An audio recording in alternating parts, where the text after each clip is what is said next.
Hello.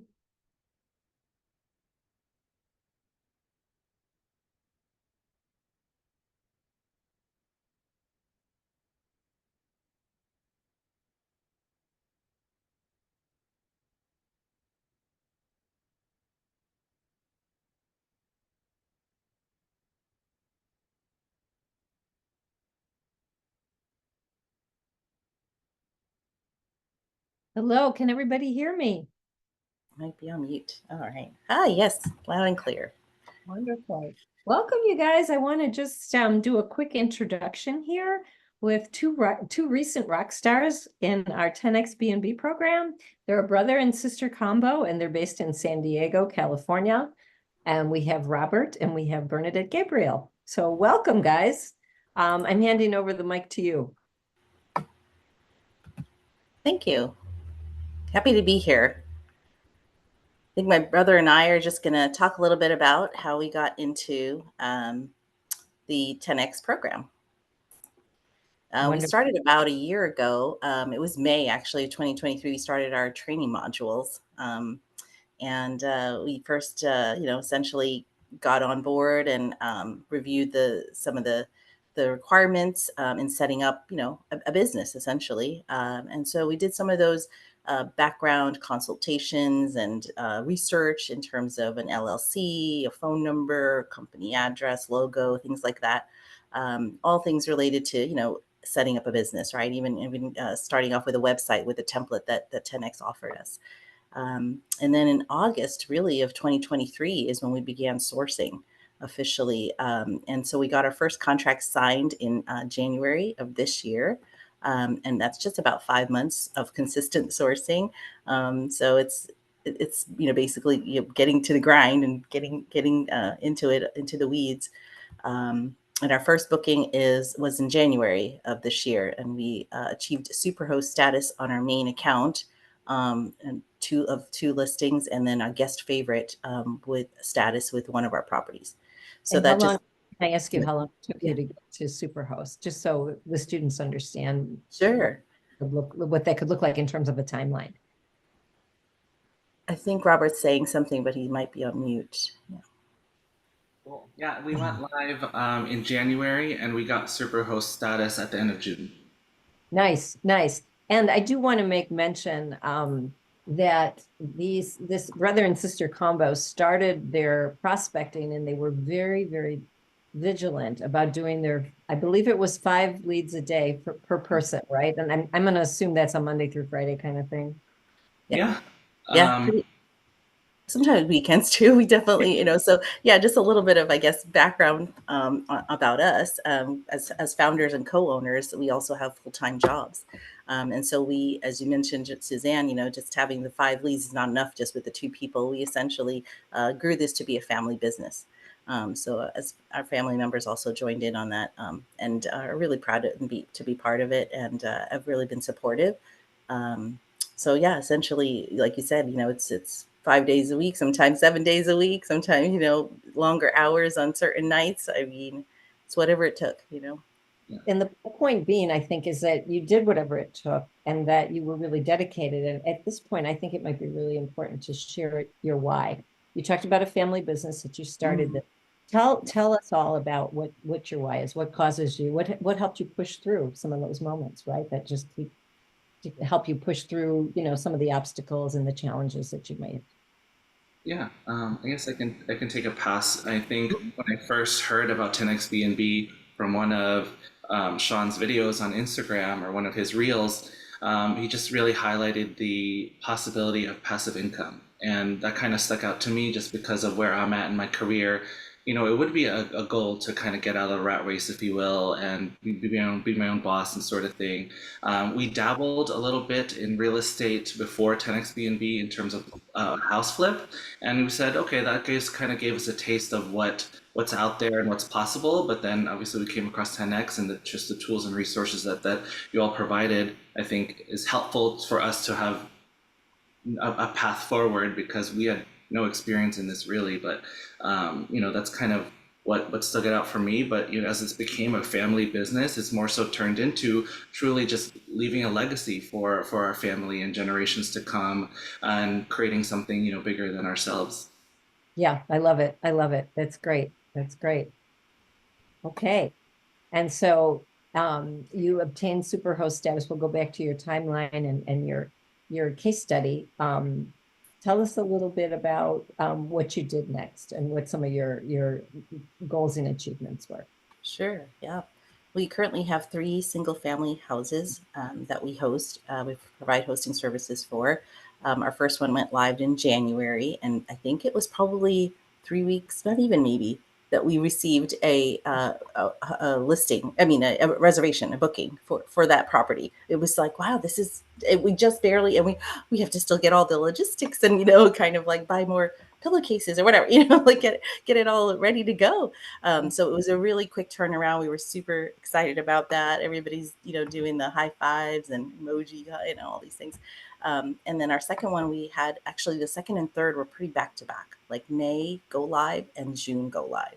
Wow, that's So intense. yeah, And we had I want to point something out. You guys all heard us when we opened up. These guys are based in San Diego. If anybody knows anything about regulations in San Diego, there's a laundry list, right? California. So do you guys have anything to say about regulations and how you were able to deal with it, work around it, push through, make it work? Anything you want to say about that? Yeah, we're learning just even within the greater San Diego area, different pockets or neighborhoods also have their own rules and regulations. Some require a license, some don't. Some implement the TOT, the transient occupancy tax, while others maybe leave that for more so for actual hotels and motels. So there's a lot of having to learn while you're sourcing. Then you get asked like, oh, do we need a license here? And I'm like, oh, actually, I'm not sure, so I have to like quickly do our research, sort of thing.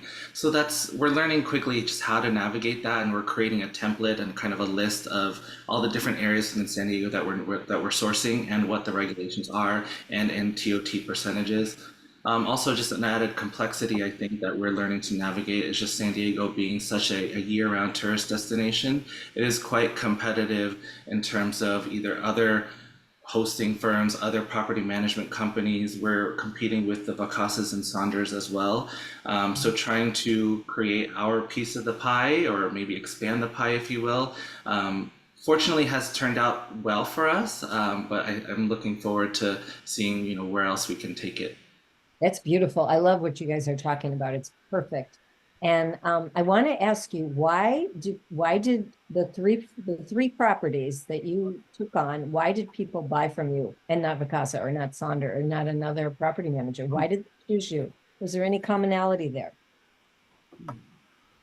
well, I was just going to say, no, I mean, they're not in close proximity to one another. I mean, in San Diego, the saying goes is that everything's 20 minutes away. Well, I mean, relatively, yes, without traffic, but they are situated in different places where it does allow for, proximity to certain things that I think visiting families, or, people staying for work, perhaps could find it that it is, useful. The location is good. So I don't know that necessarily there's a common thing about the location, so to speak, but they really are also pretty much turnkey. I would say the last one in June was the most challenge, if you will.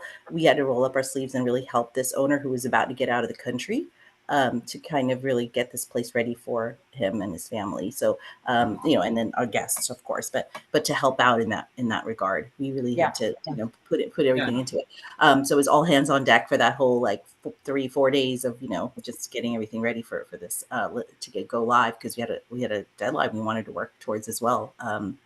To kind of capitalize on the high peak season, coming up for the summer months. Of course. And I think you guys got that last property, since it was in sync with number 2 and number 3 were very, very close together. I believe number 3 was rock and rolling Yeah. in a month, right? You guys had that thing going. Yeah, within a couple weeks actually. Oh, But that's amazing. It was like, no, 7 days, I think, from contract to like go live. It's like Okay. 7. We did a little like metric for ourselves. We're like, how long did it take us? I think that was mostly furnished. I think you guys talked about you had the new dining room table and chairs. Yeah. Because it Yes, was Yeah. just to accommodate the amount of, because it's a larger property, a number of rooms, we wanted to make sure everybody had comfortable seating and, Yeah. so thinking along those lines. So Yeah, yeah, good, good. And then I'm going to ask this one. Do you know why the landlord chose to work with you guys? Oh, right. Yeah. Go ahead. Well, Bobby. Yeah, I think Offer that. in retrospect, so she mentioned one of our clients is out of the country, another one of our clients is out of the state. And when we reached out to them, it kind of seemed like they didn't know necessarily that this was a possibility. So I feel like us reaching out to them, showing the numbers, showing our service model, our framework, our brochure, and our website, all those things, it kind of opened up their eyes to something other than traditional mid and long-term rentals. But I would say we spent a lot of care to meet with them virtually, try to set up a time to meet with them in person so that it gave them a feel of us being the local boots on the ground for them if they're not able to be co-located with the property. So I think, when they say the 7-star experience, if you will, I think that's what drew them to us because we're able to really provide the service that they might not be able to provide since they're not here. I love it. I love it. It's just kind of like a slam dunk that the model is completely comprehensive and you came to the table prepared, A to Z. It's not the first time I've heard that. So that's a common element, all you students out there that are listening, that we come to the table completely prepared from A to Z. So it's beautiful. Can I ask one more question about the closing process? How long do you think it took from you to pitch to close? Was it a month, a couple months, a couple weeks, couple days? What would you say, just to manage expectation for some of the other folks that are out there? For our first deal, I was actually looking at our tracker the other day to like figure out all these timelines. It was about 1.5 months from our first outreach to contract. Very fair, very fair. How about number 2 and 3? 2 was a little bit of a unique experience because we actually signed with them while they had existing tenants in it. So we Okay. signed with them, but then we had to wait 6 to 8 months before we can actually go live. So that was a unique scenario. But then the most recent one, as Bernadette was just mentioning, um, we reached out to them through Craigslist. It took a I while want for to. them. Yeah. Oh, go ahead. It was April. I was gonna say this was a unique one too. It was April. I remember because I was also looking. I'm like, I know we had this. We talked to this person before. So it was like April. Was it April of 23? No, it was, sorry, August. August maybe. It was, yeah. It was some strange like 9-10 month span of time, and then came back again this year, like basically of reaching out to us. Yeah, I think he reached out to us directly, kept our stuff. We were Yeah. surprised. Wow, it's Yeah. beautiful. So I love how it's so varied because Yeah. that's reality. That's reality. And I come from a sales background. So to me, all these stories are, yeah, they're all unique. They're like children, the first Yeah. one's and the second one, yeah, it's the yeah, third. it's very unique. Yeah. Nothing's the same, but that's really cool. I think that helps for people to hear what to expect going forward. So that's awesome. That's awesome. So yeah, drum roll. I'm gonna let you guys like show and tell the properties and tell us stories and show some pictures. So Yeah. Let's do it. yeah. Yeah, I was just gonna say while he pulls that up, I wanted to share too that we so these properties actually, so the first deal we got on first Facebook Marketplace. Right. So that was without using a script and didn't really know how to go about that. And then we tried to get help with Beth. She had a template. We tweaked some of that for Facebook Marketplace and Zillow outreach. But then for the we usually typically use like the email ones and twos for Craigslist prospects. So that Okay. was kind of it. Yeah. So So those are yeah, things, like Facebook Marketplace and Craigslist is working for you in San yeah. Diego. Interesting. Yeah. Interesting. I love it. Okay. Okay. Are you able to see my screen? Yeah, it's beautiful. Perfect. Awesome. So I'll go through the 3 listings. We're on both Airbnb and Verbo, but we'll just focus on Airbnb for the purposes of these demos. This first one, I'll go in order of go live or contract, if you will. This is our first one that's been live for the longest amount of time. This is a 3-bedroom, 2-bath home, roughly around 800K in value, and BNB IQ, I think, estimated around 77,000 in revenue at the 75th percentile level. Very nice. Very nice. So we recently, you'll notice a theme with our listings. We recently moved towards making the cover photo a collage, and we realized in San Diego that it hasn't. Not many people have that yet. So I think you or Beth recommended, hey, try that from a marketing perspective because it stands out, and it's been working so far. Good. Good. Hey, whatever works, right? Yeah, and this is the one that Bernadette was mentioning was labeled guest favorite, and or 4.92 stars. This property heavily contributed to us or obtaining superhost status just because of our response rate, our acceptance rate, our reviews, and the Nice. amount of days. And so yeah, I'll kind of scroll down. Feel free to ask questions if there's anything you want to see specifically. But for as far as the description, we make sure to really allow the user or the guest to get a kind of a point of view of like if they were walking through the house or showing up at the house, going room by room, what they were to experience. And then towards the end of the listing, it just details actual sleeping arrangements and things that are nearby from a tourist perspective or a convenience store, grocery store, coffee shops, and things like that. Beautiful. Very nice. Very nice. Okay, cool. Yeah, I would say that it was quite a fun challenge for us to kind of put descriptions together, and then doing it within a character limit, if you will. But we really stress, I think, the importance it's utilize those, like use as much of the characters as you can. I mean, wherever it says you can, get to that very end, even just the description of the title of the location or the property. Absolutely. Yeah. I noticed that the Paradise in the Hills, 15 minutes, to downtown and family fun. And that's important in San Diego. The downtown area is an iconic space. Yeah. I want to call it Gaslight District. Did I say it right? Gas lamp. Gas Lamp. I was close. I think Gaslight, that may be in Amsterdam, but yeah, it was close. Yeah, Gaslamp. Yeah. At these vintage lights. Yeah, you're right on the main drag. Yeah. Yeah, something we're really proud of with this property is, and guests really like, is this outdoor patio in the back. They have kind of this finished slash fenced in patio where there's a screen, a TV screen mounted against the wall, and just a grill, a picnic area, and people tend to really enjoy that for their family. Wow, so that's what that first shot is. It's hard to tell. Like I'm looking at it, it's smaller, right? Like, but oh, that's really cool that's the outside. I love it. I love it. Thanks for pointing that out. Beautiful. Beautiful. The next house, this one went live in May. This one is a little bit more centrally located within San Diego, and what guests really are drawn to with this one is that it maintains its original kind of infrastructure and furnishings, like the flooring, the old-fashioned shutters, the windows. So that was really cool. And then it does have this, kind of courtyard area where you can sit there and lounge and also pick some fresh fruit. This one went live again in May. And we still only have 2 reviews so far, but we have more bookings that are underway. I love it. And then the dog wanted to say something too. Yeah. Sorry. I love it. No, it's beautiful. It's perfect. It shows real life. And so and I'm going to add that all of these properties were furnished, like you said, even that really cool blue couch with the yellow pillows. It's just like fabulous. I mean, this to me is like true California style housing. And like Spanish style gem. Very cool. And this is Central San Diego. Okay. Very cool. Very, very cool. I love it. It's gorgeous with the tile roof. It's beautiful. Yeah. And another thing that we also try to take from the 10X course is really just as much as possible, check off as many of the amenities, as you can, and try to encourage the owners. In fact, like this will really help with the search engine. Your, kind of just your property in competition with the others in the area and things like to make it stand out, to kind of be a little bit more different. And so, yeah, I think that was I love it. I love it. How many amenities are on this one? Let's see.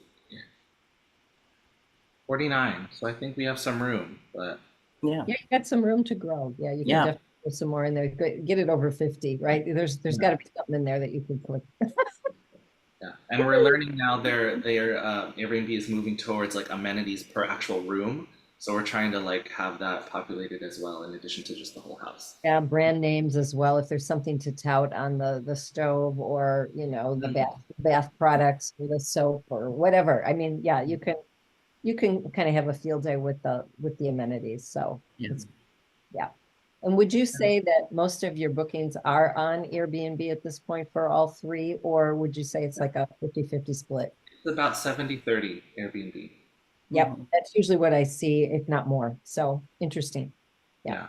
Yeah. Okay. And just this most recent property, we went live this in June, and it was mostly furnished, like she said, but we had to get a couple of things to just kind of dot our i's and cross our t's sort of thing, and make sure there's enough either towels, linens, bed sheets, chairs to accommodate all the guests that we want to fit into this home. Um, and this one is 4 bedrooms, 2 baths. It has a pool. It has a second floor balcony that's attached to the primary suite. Beautiful. So we're really excited about this property. This is the one whose our client is actually, had to leave the country. So he's excited to have us manage it for him. Mhm. And this one, we actually, it was one of the recommendations on the 10X side to diversify your listings potentially across multiple accounts, that we've heard that as well. So this is our first listing on a new account under a different alias. Oh, very good. Very cool. Okay. And we'll look forward to hearing how that performs for you. Yeah. Nice. I know Now, it's still new at this point. We're in July of 2024, right yeah, today. So exactly.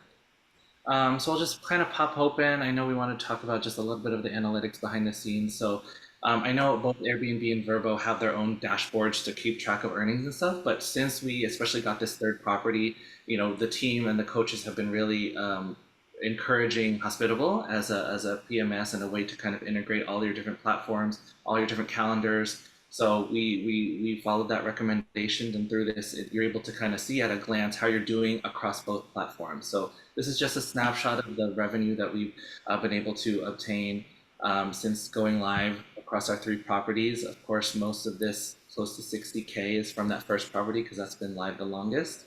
But our other 2 properties are very much, because it's peak season, are ramping up for sure. And there's that 70-30 split that we talked about. very nice. Very nice. Yeah. Yeah. And revenue by channel as well. Yep. Bookings by channel. Very Yeah, And occupancy available nights 46%. So obviously you're getting started on the last two. yeah, So well, that'll start helping out. But yeah. this is really impressive. It's very, very impressive. Wonderful. Yeah. Any other tidbits you want to share about maybe why you chose 10X, or what you want to leave behind in terms of any little takeaways you want to leave behind with the students in terms of lessons learned? Just kind of leave it. Yeah, do you want to talk about next steps a bit, or kind of what we're gearing up towards or excited about next? Yeah, we can. I was just going to do just a little kind of piggyback off what you were saying earlier. But the important, we mentioned about talking to Beth, talking to you, talking to our 10X, to coach and looking at the modules. But really, I can't emphasize enough that if I was to make a list of steps to do, like, as you get through the stages, if you will, of starting your own business, I would say there would be interjections in there. Would meet with 10X coach if you can. Meet with 10X coach and ask, put a question. And Bobby's really good about putting questions out there on Facebook, the 10X, so the team, the community can get back to us and things. And so I think just utilizing the resources has been really for us, I would say a way to give us the confidence, right, to get us to where we are today, and to be able to say others have done this before us. We could go ask them, and see what are some, just super helpful tips, templates, things like that. So you're not necessarily reinventing the wheel right from the start, right? So yeah, and then I think that just goes right into our next steps. I think that Robert was going to share with us. Oh yeah. So as far as some of the things that we're really excited to do, we just participated in our first trade show 2 weeks ago, locally in the community. It was a chance for our local rec center invited small business owners within the community to just come and showcase what their services and what they do. So we had our own 6-foot table and booth, and brought a bunch of like our brochure, a copy of our different reports to kind of talk to different realtors about. And that kind of highlighted just the importance of getting involved in the community and kind of making more face-to-face and personal connections.